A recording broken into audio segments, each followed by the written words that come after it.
Welcome. Today we'll be talking about the best ways to play offensive in the strongest battlegrounds. So first we're going to be talking about long arms. Long arms is basically a term where when you side dash, you M1 at the end. It's pretty useful when you're trying to hit opponents from further away. My golden rule in PP is just backdashing whenever I miss a long arm. As for the shift lock, when you're using long arms, try not to use shift lock because it makes it really predictable.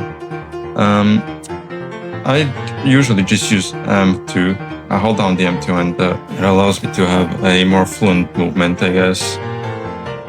So as for the next thing, we do have perfect front dashing.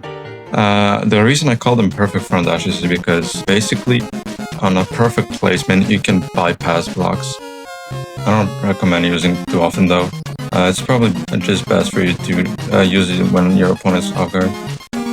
And by the way, I do have a different video on how mechanics work, so go check that out. Alright, so basically, people that hold S just hard counter this, so don't spam it. Okay, the next thing we have are backdash cancels. It is kind of advanced, so if you're new to the game, I don't recommend using this.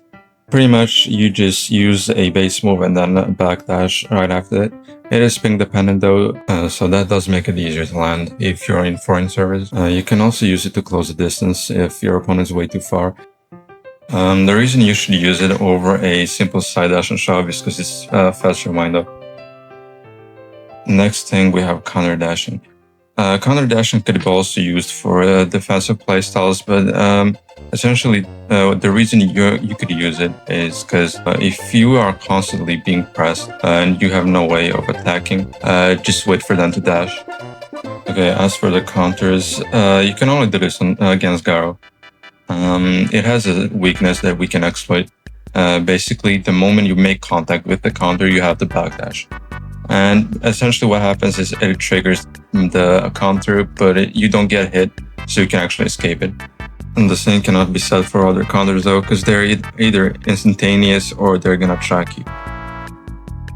Okay, now I'm gonna play a random clip from ranked 1v1s. I'm not really sure if I should make content on ranked 1v1s, because it's usually bad players. If I do manage to find any interesting matchups though, I will record it. And if it's fun, I will post it, so stay tuned for that.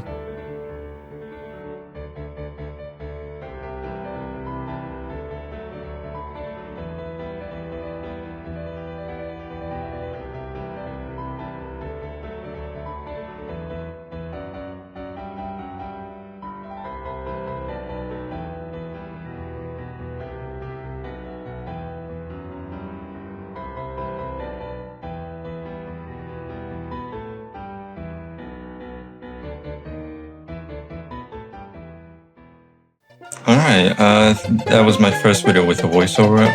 It was kind of interesting. Okay, that's it for now. Thank you for watching. Bye bye.